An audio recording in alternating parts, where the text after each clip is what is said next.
ಮಾಲೂರು ತಾಲೂಕಲ್ಲಿ ನಮ್ಮ ಬೇರೆ ರಾಜ್ಯದಿಂದ ಬಂತಕ್ಕಂಥ ಹಿಂದಿಯವರು ಅಂದರೆ ಸೇಟುಗಳು ಅಂತಂದ್ಬಿಟ್ಟು ಏನು ಬಂದು ಹಾರ್ಡ್ವೇರ್ ಅಂಗಡಿ, ಒಡವೆ ಅಂಗಡಿ, ಬಟ್ಟೆ ಅಂಗಡಿ ಮತ್ತು ಇನ್ನೂ ಈ ಥರ ಬೇರೆ ಬೇರೆ ಅಂಗಡಿಗಳನ್ನು ಮಾಡ್ಕೊಂಡಿದ್ದಾರೆ.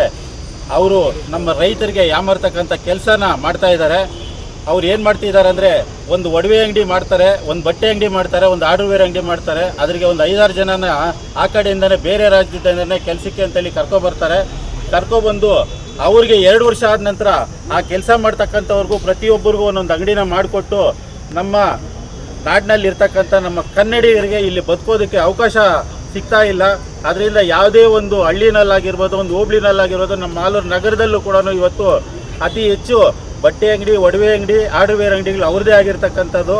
ಆದ್ದರಿಂದ ಇಲ್ಲಿ ಒಬ್ಬ ಗುಂಡಾರಾಮ್ ಅಂತ ಹೇಳಿ ಮುಂಡಾರಾಮ್ ಅಂತ ಒಬ್ಬ ಸೇಟು ಒಂದು ರಾಮದೇವ್ ಜ್ಯುವೆಲರ್ಸ್ ಅಂತ ಒಂದು ಅಂಗಡಿನ 1 ವರ್ಷದ ಹಿಂದೆ ಮಾಡಿರ್ತಾನೆ. ಆ ಮಾಡಿ ಅವನೇನು ಮಾಡಿದ್ದಾನೆಂದರೆ ಹೆಣ್ಮಕ್ಳಿಗೆಲ್ಲನೂ 185 ಜನ ಹೆಣ್ಮಕ್ಳದ್ದು ಒಂದು ಗ್ರೂಪನ್ನು ಮಾಡಿ ಅವ್ರನ್ನೆಲ್ಲರೂ ನಿಮ್ಮ ಹಳೆ ಒಡವೆಗಳನ್ನೆಲ್ಲ ಹಾಕಿ ನಾನು ಹೊಸ ಒಡವೆಗಳನ್ನ ಡಿಸೈನ್ ಮಾಡಿ ಕೊಡ್ತೀನಿ, ದುಡ್ಡು ಅಕಸ್ಮಾತ್ ನಿಮ್ಗೆ ಹತ್ರ ಏನಾದರೂ ಸಾಲಿ ಇಲ್ಲ ಅಂದರೂ ಕೂಡ ಪರವಾಗಿಲ್ಲ ಲೇಟಾಗಿ ಕೊಡಿ ಅಂತ ಹೇಳಿ ಅವ್ರನ್ನ ಯಾಮಾರಿಸಿ ಎಲ್ಲರದು ಒಡವೆಗಳನ್ನ ತಗೊಂಡು ಒಂದು 8ರಿಂದ 10 ಕೋಟಿ ಬಾಳ್ತಕ್ಕಂಥ ದುಡ್ಡನ್ನು ಒಡವೆಗಳು ತಗೊಂಡಿದ್ದಾನೆ ಮತ್ತು ದುಡ್ಡು ತಗೊಂಡಿದ್ದಾನೆ.